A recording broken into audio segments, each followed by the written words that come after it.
Ladies and gentlemen, welcome to the Brandon Cruz Daily Fantasy Podcast. And for a special treat here, a little bit different from what I normally do, I have a guest this week on this episode here. It's Jason from Free NASCAR DFS. Jason, thank you for joining me here tonight. Hey, thank you so much for having me, Brandon. I feel like I finally made it. I am on your podcast. I've been a big fan and listened to your stuff long before everyone thought about writing DFS content. So, big fan.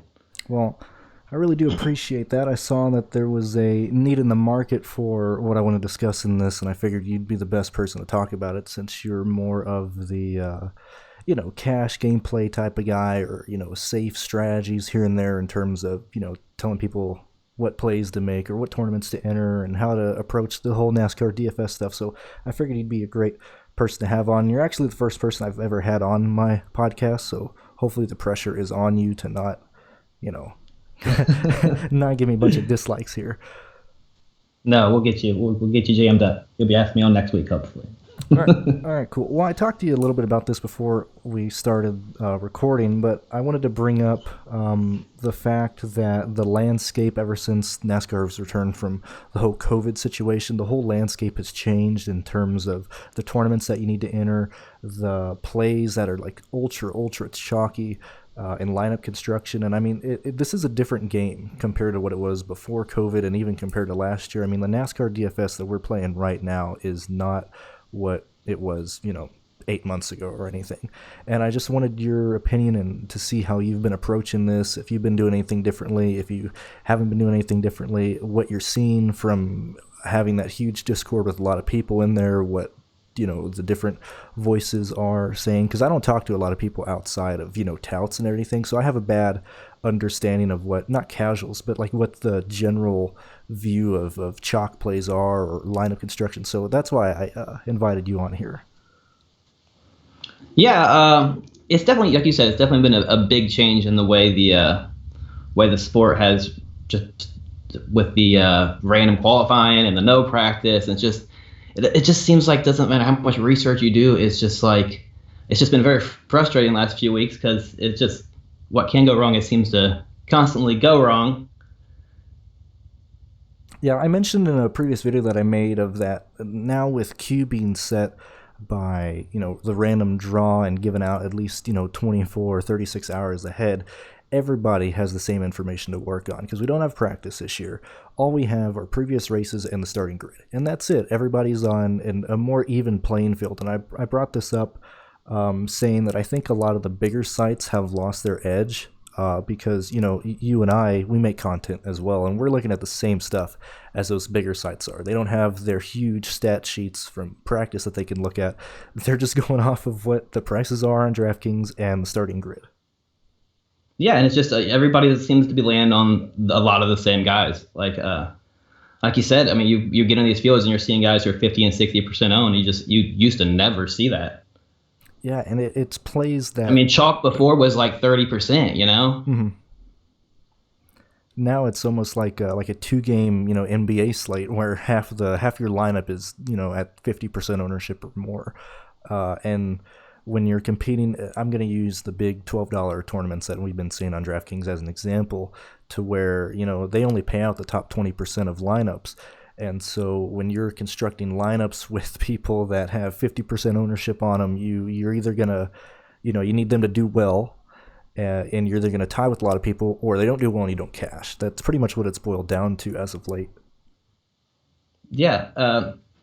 Yeah, it just seems like I know I've kind of went back and looked at some notes and know, like, kind of like where this conversation is going is like where I've kind of struggled a little bit is, I've always been a tight pool kind of guy, and it just seems like with the unpredictability nature of the way things have been, instead of staying true to my like tight core, I've been expanding to try to get obviously more pieces because to account for more random stuff happening. And I think it's really led to a losing strategy over the last few weeks for me. I feel like I think I gotta get back to that, a more tighter pool, and just pick a couple places to hedge on the field on, and just limited entries and limited pool probably. Mm-hmm. And that's one reason I wanted to bring you on, because I want to talk to you. I've saw that you that at least I had to change up my entire strategy approaching NASCAR. Because what I used to do is I used to enter a lot of lineups. I mean, I used to have at least 50, 60, 70 in the mini max, the $1, the 25-cent, the $2, or however many you could put in the $2. I think it's a 20 max or whatever. But I put a lot into the lower stakes, and then I'd enter at least 6, 8, 10, 12 in the 12, the 20, whatever the big, huge tournament is. And that worked very well for me last year when everything was set by queue and you had practice data to go off of. But now I think that strategy has really lost its viability just because of the huge chalk and ownership, that everybody's being led towards the same people. And just so many duplicated lineups in these huge tournaments. I think that has really lost its edge. And I think a lot of the mass multi-entry players have really lost an edge, because normally when you're entering a lot of lineups, say if you have a player pool of 18 drivers or whatnot, you'll make 150 lineups using those 18 drivers. So you cover a lot of the bases, but you cover bases with about half the field. Well, now pretty much there's only 19, 18 playable drivers in each contest nowadays, and with the place differential that they offer or the salary that they're at, now everybody's using that same player pool. Yeah, that makes a ton of sense when you're looking at it from somebody who's entering 150 lineups. But even like me on a lower scale, it's like I feel like cash games have been the same way. I mean, you have weeks where the cash line that everybody's landing on. Like you can just see the slate, and it's like you have the choice. If you're going to play cash, you got to adjust something, or else you're going to split with everybody. You're going to win, and you're going to lose money, which I done a couple weeks playing cash. And it's like by that point, okay, if you're already making those little bit of switches there, then that's why I kind of made the comment in my live stream that I've been playing more single entry instead of cash. Because like if I'm going to make those pivots to get off the chalk a little bit in cash, if that hits, it's going to hit very well in a single entry as well. So why go for the 50-50? I'm glad that you brought that up, because that was the whole reason why I invited you on, because I was listening to your stream last weekend and you were saying that, and I was like, what is Jason talking about? He's a cash player. What's going on in his mind that he's wanting to change his strategy? So that's what really piqued my interest there. But I never played. Yeah, because it just seems like I'm sorry, but it just seems like with your cash, like you're landing on a bunch of chalk, and we just know how random things have been. So it's like there's no really lock play. Even if you got the guy 80%, if everybody's got made 80% and any busts, then you win easily on the 50-50. But that same strategy works even better on single entry. Yeah, and I never played cash to begin with, because I'm pretty reckless when it comes to this type of stuff. I'd like aiming, or I have a very high risk tolerance, and I haven't seen a real need for cash unless it was high stakes, like $50 or higher double ups or whatnot. That's about the only thing I've ever played. I don't do $1, $2 double ups. I don't see the point in that. Right. As a more casual, I always use cash as kind of like I would play just enough cash to cover my GPP entries. So like if I'm playing $5 or $3 entries for 15 in GPP, then I'm gonna play like $15, $20 in cash. So that way if my cash line hits, and I know I'll make a profit for the week, because that's just as a casual, fun guy with a job. That's kind of the way I play. Mm-hmm. And I mean that's good bankroll, and that's good strategy. Like what is the thing? Like don't play 10% of your bankroll at max. What is it, each slate or something? I just play what I can afford to gamble. Yeah, I don't know. I've never done that. I use this to pay bills, so it's we're going for broke here. Right. But yeah, so like cash games, when you see everybody just going towards the same guys, I mean that's disgusting in my mind. Just seeing everybody in a double up or something share 3 to 4 drivers in each lineup. I mean that's just gross. Then you're just choosing between. And I see it, man, because I mean I'm. Me, I have a reach, right? You don't believe all the lineups I see on a given weekend, and it's like there's just weeks where I know everybody's sending me the same goddamn lineup. Like everybody's laying in the exact same place. Like, well, shit, that's where the chalk line's at. Mm-hmm. Another thing that comes up with heavily chalk plays and everything is that I think pivoting and hedging against the field carries even more weight now than what it was. Let's use Ryan Preece as an example. I mean, this last week I said play him because he's been wrecking 4 weeks in a row, but let's look at those 4 weeks in a row where he was chalk. I mean, he was like, you got to play Ryan Preece. He's cheap. He's starting in the back. He was heavily owned, and by one account or another, he didn't work out. He finished last. He got crashed. Something happened to him. But that huge amount of ownership was just taken off the table with everybody going to him. And I think those situations have really just popped up ever since COVID has returned, to where it's almost like I mean, there's good chalk and bad chalk, but when there's like 3 to 4 chalk plays and you're making a lineup with 6 drivers, it's almost worth pivoting off of 2 chalk plays to just go somewhere else. Yeah, I agree with that. I agree with that totally. Like I said, I missed big time this past week because I didn't see Brad. I was so focused on the Gibbs cars, and I knew obviously. I mean, you knew Hamlin was pretty much chalk. You had to kind of play Hamlin, right? Mm-hmm. But I don't understand why. Like I should have been thinking that second guy I'm pairing with Hamlin should have been a lower owned guy. It shouldn't have been the guy who's gonna be a second owned like a Truex or even a high owned like a Kyle. It should be a BK because you're already pretty sure that Hamlin's gonna dominate. So if he doesn't, who the fuck knows who's gonna dominate? Mm-hmm.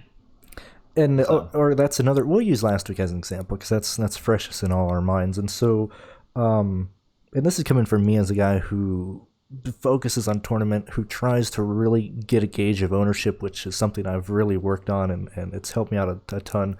But last week going into the race, a lot of the discussions and talks and videos, and even in my DFS video, was saying you need to have 3 to 4 dominators, or at least throwing 3 to 4 drivers that you think can lead the race. Because in the past, this race has been typically led by 3 to 4 guys, or 3 to 4 guys have had a lot of laps here, and so you wanted to maximize your your chances of having a lineup with those 4 guys leading the race. And so a lot of people were looking at Hamlin, looking at Truex, looking at Harvick. Blaney had some discussion, Chase Elliott and Brad Keselowski. I mean, they were discussed, but they weren't really heavily relied on. Most lineups started with Truex, Hamlin, and probably included Harvick, or it was around certain guys. I don't remember who it was exactly. Val. At least some of mine. Oh yeah. But one thing that I've tried to look at is it's with all this chalk plays, or with all this chalk talk, well, you need 3 dominators or whatnot. I went ahead and looked at it towards, well, what if you don't use a 3 dominator lineup? What if this race goes in a way that that it's not a lot of laps spread out? Let's say what if 2 guys end up leading a lot of the races, or a lot of the race? That means all the lineups with 3 quote unquote dominators in it. That's not going to work out because one of those dominators isn't going to hit value, and you would need those other 2 drivers to be the ones who'd lead laps.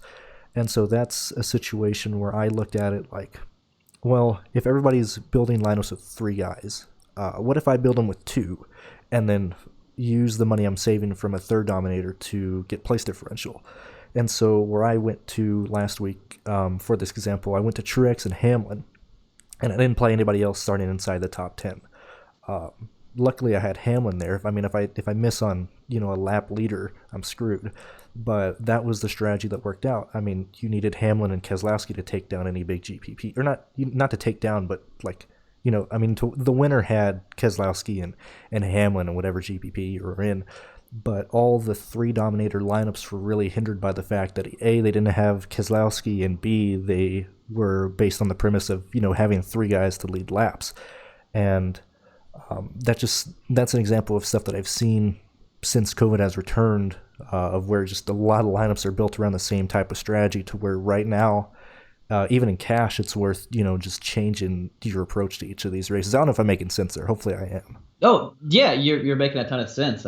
Yeah, that sounds right. I mean, I try to look at, like you said, of where the points were scored at in the races in the past, and look at how many dominator points were spread out and how they were spread out. Just look at and how many position differential points were gained and all that, and then I'm pretty much, when I construct my lineups, if I don't see guys that can start inside the top 10 that ain't going to lead laps in there, obviously I'm most likely not going to play them if they're not scoring the points in the history, So that's why I basically land on a lot of position differential, and I think I did play a few 3 dominator lineups, but my 3rd dominator was always Eric Almirola, because he was in the price range where I thought he could dominate, and he didn't really need to hit the value, at least not very much.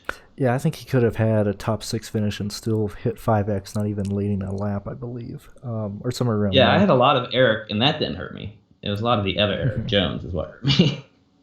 Which I loved getting him at 20% ownership. I don't know. I felt I liked that going into the week as seeing him. He was only 20% owned, and then he shit the bed for me.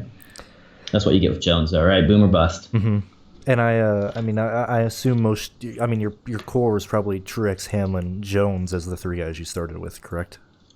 Or the Yeah, three guys yeah, you and built. then yeah, that was my highest exposures. Yeah, Yeah, yeah. and Eric Almirola. And so what I tell a lot of the people in the tavern Discord is I basically tell people where people are starting their cores at, not giving them a lineup, but like for example, I just said, Truex, Hamlin, Jones. These guys are probably going to be the three guys out of most lineups you might want to either fade Jones or pivot off of one of these dominators that you see.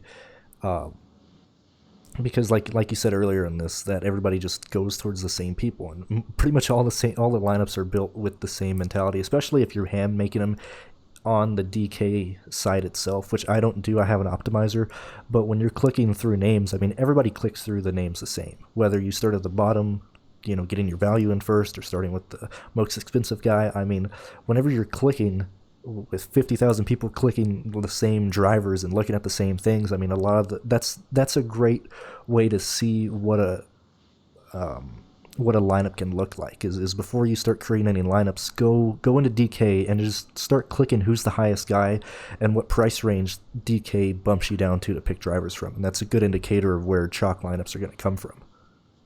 Yeah, that's a very, very great point. Now, when we're talking, I guess I know you've obviously had some success lately with your strategy. Have you spoke on that yet, or am I jumping the gun? No. You can go right ahead. I mean, we're going to cover all this in time. Yeah. With your single entry strategy, are you like?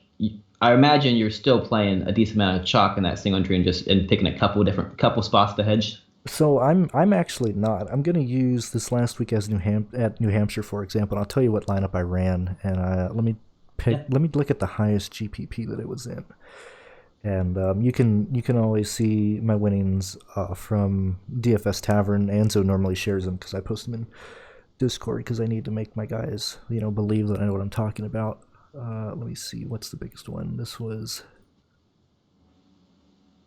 the $4. Or let me back up. Let me tell you the contest that I entered. It's the, let me see, man. Oh no, my DK is not loading. Okay, so I entered the lug nut. Give me your username password. I'll log in on my end. No, I got it. I entered the $5 lug nut, $1,000 to first, and I always say to first is because that's how I pay attention to what it is. I entered the Rainbow Warrior, the $24 single entry, the $50 single entry, the $12 single entry, the $20 three entry max, and then I entered the $4 and the $33 10,000 to first contest, and I'll explain why I entered those contests in a bit. But those are the contests that I entered, and I entered one lineup throughout all those. And so the people that I jumped onto, I already talked about them a little bit, was Truex and Hamlin, because I believed that Truex would lead more laps. I mean, and I felt him to be the safest of the other. I mean, Hamlin was obviously the best play on the track. I don't need to talk about him.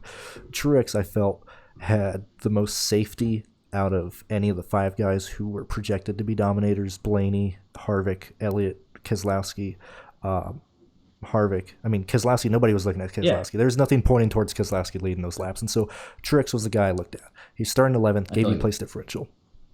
And then moving from that, because I decided to break away from the three dominator lineup, I went to focusing on place differential and focusing on people that guys wouldn't own, because if I'm using a two dominator lineup, that means I'm automatically going to have more money on average for my four drivers than everybody else building a three dominator lineup, especially if people used Harvick in their lineup, because what was he, like 11.4 or somewhere around there? 11.4, yeah. Yeah, I mean, he was stupid expensive, and he needed to lead laps to pay off. And if he didn't, one, he doesn't hit value, and two, he cripples your lineup. That's another thing people don't really talk about, is if you whiff on a dominator that expensive, I mean, your lineup's done, because you're paying. You're paying for value drivers to fit him in, and you need him to pay off to make everything work. And so, I ended up going to Johnson, Stenhouse, Matt DiBenedetto, and Poole, because Poole and punting has been extremely viable to cash in GPPs as of late. It's just find whoever's starting. I love JJ Yaley. He's by far the best driver there, but I love choosing between Yaley and Poole if they're in the right price range with enough place differential to try and give me a 5x. If I think either JJ or Poole is going to give me a 5x value, which is typically anywhere from 23 to 27 points, depending if they're 5,100, 5,000, somewhere around there. If I feel like they're going to do that, I'll automatically throw them in there because nobody's punting anymore. And then, De Benedetto, $8,300, right around Jones. I imagine everybody was going to go to Jones, which most people did. And, Johnson was stupidly expensive. He was $8,700. He worked, but not a lot of people can afford that if you're doing a 3-dominator lineup. And so that's how I was analyzing all the, the talk and discussions throughout the industry of where people were going to go. And that's how I got to my lineup. And because of that construction, one, you got to have confidence in your lineup. But because of that construction, I knew I'd be on an island. And so that's what I entered in all those contests. And I think I entered $126. It came out with $525, somewhere around there. And that's been my strategy ever since about the last month, give or take. And it's been bringing me back 3x to 5x in returns. That's great. That's definitely. I can see how my strategy was definitely way off. I mean, well, a lot different. It was way off. Is instead of going with 3 dominators, a lot of times what I did is I was doing the 2 dominators, and then I was jamming in Bell with him. But I was still landing on the same set of guys as everybody else that was playing the 3 dominators. So, yeah, I can that definitely sheds new light on the way to think about things for sure from my end. Mm-hmm.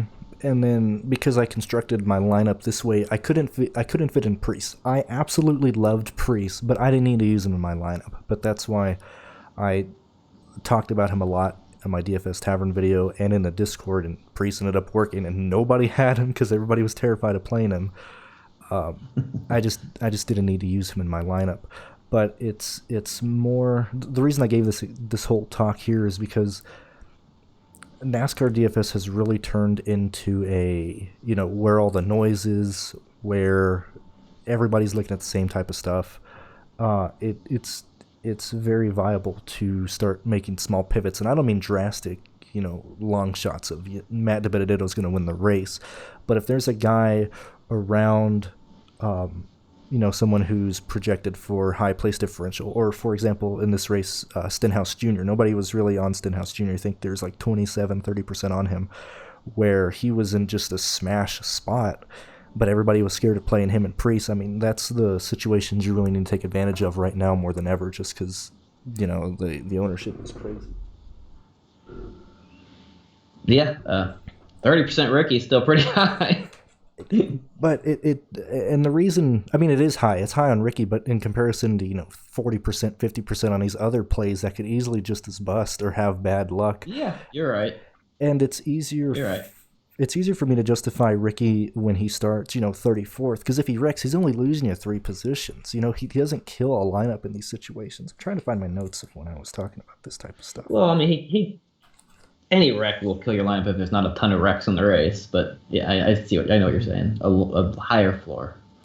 Yeah, and so he's not like a Kyle Busch smacking the wall 15 laps in that kills 40% of your lineups. That's what. Yeah, I see. I've went totally the opposite direction, which is dumb. As I've started playing more lines, you've went less, and I've strayed away. Yeah, I mean, you don't have to just go to one lineup. I mean, I'm doing the extreme. No, I understand the philosophy that you're saying, and I totally get it. I mean, it's kind of what I had always stressed is on a tighter pool, and like I said, I just reacted differently to the unpredictability of what I've been seeing, and obviously made a poor choice and expanded my pool. Mm-hmm. And I don't know if it's just me, because like I said, I have a very high risk tolerance, but it's almost, I'm not as stressed because you're right. Are you talking about just playing one lineup, like not being stressed? Yeah, like I either cash or I don't. Like the lower amount. Yeah, like I played. I ended up, I think, not last week's race. That's what I did. I think I just played a single entry, and I ended up cashing, but that wasn't the big deal. The big deal was it just was a lot less stressful of just only having one lineup. It's not like every wreck that happened killed something, Mm-hmm. because you have a piece in everybody, then yeah, every wreck that happens is going to go. Yeah, mentally draining. It definitely is mentally draining. Yeah, I mean, it's certainly easier than me going through 60 lineups and choosing which ones I like from that. And even in terms of let's say you look at the $12 big contest each week. Say you enter.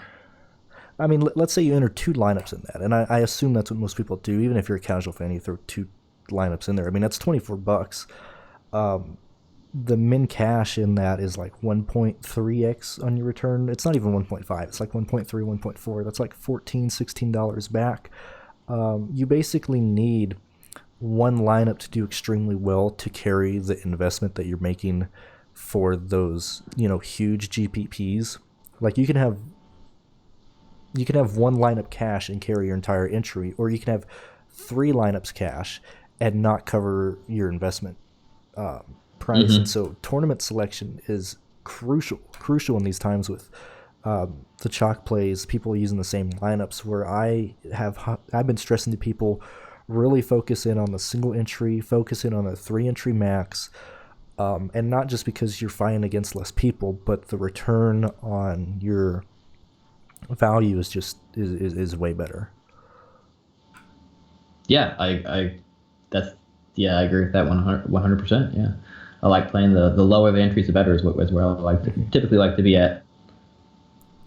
What have you seen with either in your Discord or either on Twitter or just seeing it in general? What have you seen as a big mistake that people have been making, say, in like the last month or ever since NASCAR has really returned? I think it's people get way too confident on certain picks. Like when we say, like you say you like Harvick a week, and it's like these people, they're putting in 20 lines and having Harvick in every single one. If you're playing 20 lines, it's probably not the way to go. So just getting too hyped up on the chalk, I guess, is definitely bad. I gotcha. And I think also, I mean, I don't know, maybe it seems like a big mistake's been following me the last month or so. What's okay? Well, here I got a question for you. What was leading everybody? And I mean, obviously he blew a tire, but what was up with the ownership on Kyle Busch? Because I didn't see anything pointing to him at all. I mean, he was first place like in every category you saw at Phoenix in the last three races, and the last 3 races at New Hampshire. I mean, had led the most laps with the most fastest laps. I know he's been struggling as of late, but it seems like he's been running okay. He led some laps the week prior. He still had like the 3rd best average running position in the last 4 races. So he's turned around and showed some speed, and coming to a flat track style, which Gibbs typically dominates on. He was getting them at 9,300. It seemed like it was a good spot for him. And that brings me into another thing I wanted to talk about, is that everybody is, like I said, everybody's looking at the same information to begin with, but everybody has been focusing heavily on either the recent track history, whether it's the recent years, whether they're looking at the lower downforce races in either 2016, 2017. I think it was one of those years off the top of my head, but everybody's been looking at those, and I've been really stressing to my people, like, hey, look at this year. Look at how people have been performing this year, either at the 1.5 miles, the intermediates, the short tracks, or the lower banked ovals. I've been stressing heavily on this year's in lap time, lap data, and how they're performing this year versus everything else. Like, I don't even really look at track history much anymore. I almost carry no value on track history right now. It really hasn't. It hasn't really. Every week I look at track history, nothing really pans out like it's supposed to, according to my track history. So I definitely have been questioning if what I'm doing has been working. But I mean, I think that's natural anytime you fall into a funk of some sort. I mean, everybody does it with gambling and DFS. So when you hit that variance hits you, it's kind of like you start questioning everything. It's like, am I doing something wrong, or is the game changed? So yeah, I've been definitely, track history has not pan out. Like, I mean, Newman should have been well if you look at track history this week, and he just was terrible. And when NASCAR came back at the end of May and into June and halfway into July. I mean, I was horrible because I was leaning on track history. I was leaning on how I think these guys are going to perform, and I didn't realize, first off, not having practice at this point in the season is stupid, but I didn't realize how much, practice really did carry into how some of these guys race, like Kyle Busch, for example. And he's a great driver, but you've been able to see how much he really leans on practice to really make a car dominant. And I think that was something a lot of people weren't expecting. But for me, looking at the times when I was struggling this year, and I mean, look, in this, you're going to have one bad week. You're going to have 2 bad weeks, 3 bad weeks. But once you get to like week 4 or like week 5 of the strategy that you used to use not working, I mean, that's the time. Try doing it when you have 5,000 people who are reading it. It's pretty. Oh yeah, be pretty, I mean that's draining. Yeah, and we could talk for hours about the time and effort that this stuff takes that people don't understand. Because I mean, if you're a content creator for any DFS sport, I mean, it's a pain in the ass. It takes so much time out of your day. I mean, I put together every chart that's on there. I build. I mean, every word that's wrote is mine. I mean, I isolate myself as best I can from listening to other content, which is probably a struggle because I don't look at it like you, right? To where you're kind of like seeing the industry and engaging, which is probably a mistake that I'm making. I'm kind of I try to insulate because I don't want to be influenced by a bad opinion, So what I would do in your situation is get your stuff, write the people that you like down, or write whatever your opinions are going in, so you still have it. So because a lot of people make the mistake of, I know who I liked, and you list people and you forgot who you liked to begin with. So write down who you like going into the week, and then listen to other people or see what everybody else is talking about and see if you're on board or not. Like when I was hearing about everybody talking about Chase Elliott for whatever reason last week, Kyle Busch, I was like, oh dude, I'm golden. I don't know what the hell these people are looking at. I was not on Chase. I wasn't on Chase. I know you weren't, but I heard some people were on Chase, and I didn't get that either. I was off. I was off the Blaney train. I said not to really play too much Harvick. I got a lot right. It's just I got the stuff I was heaviest on is what I got wrong, man. Jones fucking crushed me. Newman crushed me. Obviously missing Keselowski, but a lot of people miss Keselowski. Yeah, and then Keselowski came out of nowhere. I mean, I punted. I mean, well, like I said, I didn't punt like you did, right? Which is done. But look where I punted at. The guys I did, which whatever, Busher shit, Dillon shit, Newman shit. I mean, well, not shit. They just didn't do anything, right? 20th, the 24th is where they just pretty much ran and rode it all day. So yeah, and then you punt way deep and get a little bit of salary saving down there. I haven't done that yet. I've been seeing people do it with some success. It doesn't work every week. Typically, when obviously nothing does, right? Yeah. If it did, we'd be driving yachts. Or like, I mean, if you know who's going to wreck and whatnot, most time with wrecks or mechanical failures, you got to be on the right side or wrong, and not choosing, but you need luck to go your way. I hate it when people either yell at me or yell at you or somebody else if I can't believe you told me to play, Michael McDowell, he blew a tire. It's like, dude, I like the who's the safe pick, motherfucker. Who's the safe pick? I don't know. Don't play. That's the safest way to go. As a person who has been in the pits before, I mean, stuff breaks no matter what you're trying to do. I mean, nothing on the car is solid. Something will always mess up. Right. Yeah. But you can't predict it. So. Yeah, the whole punting has been really interesting with the whole Rick Ware people really starting, 26th, 27th, 28th, 29th. J.J. Yaley has been, I know people consider him a bust. People are like, no, J.J. Yaley sucks. He is driving the wheels off of that 27 car for Rick Ware. He is racing with no equipment whatsoever, and he has been finishing top 25s. I mean, that's crazy for him to do that, and then Joey Gaze to finish 32nd, 30th, to be running around BJ McLeod. I mean, JJ has been absolutely amazing. So if you ever see JJ around 51, 5,000, if he's ever under 5 and starting 30th on back, all he needs to do is finish top 26, top 25, and he'll easily make value. Same thing with Brennan Poole. This last week he was $5,000 starting 34th. All he had to do was finish, I think it was 26th or 28th to hit 25 points, which is 5x. I think he got 24 points, and that doesn't kill you when you're saving that money to play other plays. And so pivots like that are pretty viable. I don't really consider like Quinn Hoff a good punt. Like that's just and punts normally go like if Quinn Hoff has a good day, let's say he finishes 27th or whatnot, that means people have wrecked, and that means that better back markers than him also had a good day. And so punts can go from one guy having just outperforming where he should finish, or there's a lot of wrecks and then all the punts do well. But that's how punts go. And I don't always punt each week. It's just determined on lineup construction and what I'm seeing through the industry and what people are saying. Yeah, I'll definitely have to start considering that. I never looked that low, so. Yeah. And you just helped me all out today. I'm not sure if you're liking what you're doing. Well, at least before this, we were. Because now the secret's going to be out. Well, I was saying we weren't in the same contest before, so I didn't really have to worry about it. But I don't know. Maybe I have to rethink it. But yeah, it's. No, it's. I appreciate. I know it takes a lot to. I appreciate you having me on and kind of picking me up a little bit. I definitely needed a good conversation with somebody to talk through kind of my DFS woes as of late. So I appreciate that.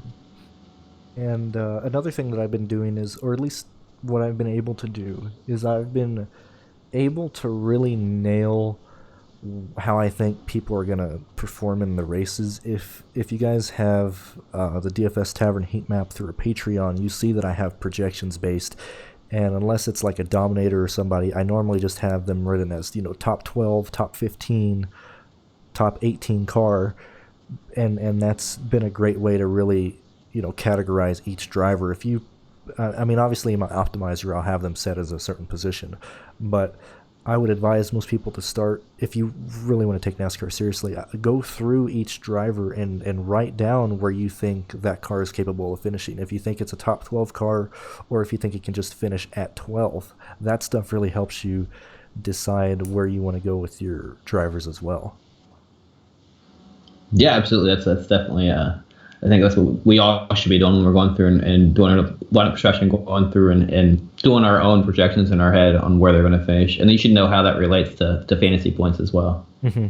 It's almost like, I know I don't really play golf a whole lot, but a lot of people use the odds that Vegas has for golfers in terms of who's projected to win. I view that the same thing as in NASCAR, where you need to project where each car can finish. That's just the analogy that I would use there. Yeah, or at least where they're capable of finishing. Yeah, and then if that's the easiest thing I could say to people, and I like talking about it in these types of podcasts because I don't have a specific race, so I'm not giving out any plays or anything. I can just talk about what I do in general. But yeah, so we got that. I think that's mainly what I want to talk about. Just see what you were doing, see what you're seeing from people, seeing what the industry's doing. Just a huge chalk. And not even on good chalk too. It'll just be, this guy is place differential or whatever. Well, there's at least 30, there's 20 other cars on the track that has good place differential that you can compare each person to. Yeah, but they don't have the green number next to them on track history related to the place differential. Yeah, so check track history out. Look at this year's lap data. Look at how they're running this year, and you can get all that data at racefortheprize.com. Get the fantasy NASCAR spreadsheet that I use, and you need to be using as well. That's where I get all my data from. Pierce updates it for this year, and that has been super helpful. And I would advise everybody to go look at that type of stuff, because that matters way more than track history right now. Okay. Race for the Prize? Yeah, racefortheprize.com or dfsnotes.com. He also has that as well. That'll bring you to his podcast. And you can check him out at Podbean. Or you can look in the link in the description of this video and you'll see the link there as well. Do you have any questions or anything that you just want to bring up? We still got some time. I know we're not really doing anything right now. I don't really care how long this goes. I just like chit-chatting. Well, you make it out to any of the local short tracks around you this year yet? Nope. COVID stopped that. I'm staying home. I went to some of the short. You're just not going out, or they're not having them? No, they're having them, but I mean, I'm not going to be one of the people who die because of this. Because, I mean, these places are packed. I went to 2 races this year at the track here in Lubbock, Texas, which sucks. And I say that, but nobody I know listens to it. But I have friends who work there, and it sucks. These guys can't drive. It's horrible, and then it's packed. There's like 4,000 people there, and it's not the same for me because I used to crew on a car, and I still do here and there. I just don't live next to the guys who do it anymore. But I crewed on a car or on multiple cars for about 4.5 years. And so anytime I go to a track, I'd rather be in the pits than in the stands. That's just how I see it. Oh, well. We were able to get out to Shady Bowl this year. And they were supposed to be at half capacity, for COVID. And they definitely were not at half capacity. Yeah. We had to take my boy and we had to sit out in the lawn away from people. But it was a good time though. It was a lot of fun. I got to see some Divorce Compact Series. It had some late models there as well. They put on a pretty good show. I guess the hometown favorite got spun out with like 8 laps to go. It was like a 150 lap race, a long race, right? For a Shady Bowl. Got spun out with like 8 laps to go out of the lead, and the crowd just went nuts. What's worse is my boy. The car he had picked out to win was the car who ended up winning, who spun out the hometown favorite. And after he won, just everybody was throwing beer cans at this guy, booing, and like kid was in disbelief. Like, I thought we were happy he won. I'm like, yeah, it's kind of hard to explain to you right now, but it's a lot of fun. You gotta love short track racing. Oh man, yeah, just those. All that white trash just throwing a fit. Oh yeah, white trash cussing. There was about a fight almost in the section over. There was almost a fight down there. I don't know if it was one of the drivers' wives or something was yelling at. So it was, you've seen it. It was a lot of fun. Yeah. And it's crazy because before all the sports were back, I mean, the racetracks were like the only thing in any town that was there, and so people who had never been to a track before or anything were there. That's why they were packed over capacity at every place, just because that was the only thing going on. Yeah, they definitely were not at 50% capacity. I tell you that, and there was not a mask in sight. Well, it's a hoax, It's a hoax. Yeah, well, I don't know. It's fake. Definitely not a hoax. Yeah. I gotta stop talking about that, otherwise I'll get canceled. We don't talk politics, or yeah, you will. You can't say anything like that. No, I just did it there. But really, man, without giving you too much of a verbal compliment here, a verbal blowjob, I do appreciate you having me on. I do have always listened to your stuff. Like I said, back way before I ever thought about writing. Appreciate your content. Thanks for just having me on, and I said thanks for your advice. I know I'll definitely pass this on to my listeners and try to implement it and let you know how it goes this weekend. Yeah, this will be up within 20 minutes of recording this, so you can share it to them and see if they want to listen in. And I'll have the other video that I talk more in detail about line of construction and how I've been approaching stuff since COVID's come back. I'll have that in the description as well in case you guys want to listen to that. But Jason, thank you for joining me. Thank you, everybody, for tuning in and listening. Let me know if you guys like this or not. But yeah, you guys have a good day, good week, and we'll be talking Truck Series and Xfinity Series this weekend on my channel as well. You can check out my Cup Series at DFS Tavern, and you can check out Jason on Twitter. He's usually live streaming before each race. That's each race, right? Usually pre-lock. Yeah, I try to do it as many as I can. Yeah. You got to hop on YouTube, man. You gotta get off Twitter. YouTube's... man, I don't have my freaking capacity here is not up to par to be able to do YouTube.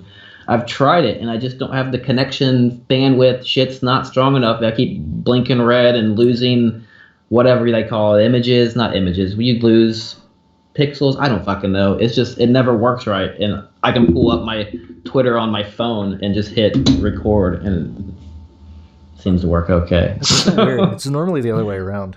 I'll have to try. It's weird, dude. I don't know.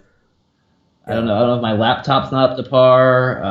I'm trying to do it on a laptop. I don't know if it's imagine I bought new Wi-Fi that was supposed to be high tech, good Wi-Fi that I thought would solve my issues, and that ain't fucking done shit. So yeah, I'm just stuck on doing the phone for now. It seems to work. I don't know. I'm a dad, not really a tech guy. So Yeah, well, I'll have to go over there or help you out and get yeah, everything come set on up to YouTube. Yeah, I would like to. I obviously have a YouTube channel. It would be pretty sweet to drive traffic over there, but. Yeah, and you're good. You already have an audience built. I'm going to end the podcast here because nobody wants to hear us Oh, talk about that audience is dwindling. No, that audience is dwindling. Yeah, all these stupid other sports are back. Yeah, that's fun. Either way, thank you guys for listening. Yes, We'll talk sports are next time. back.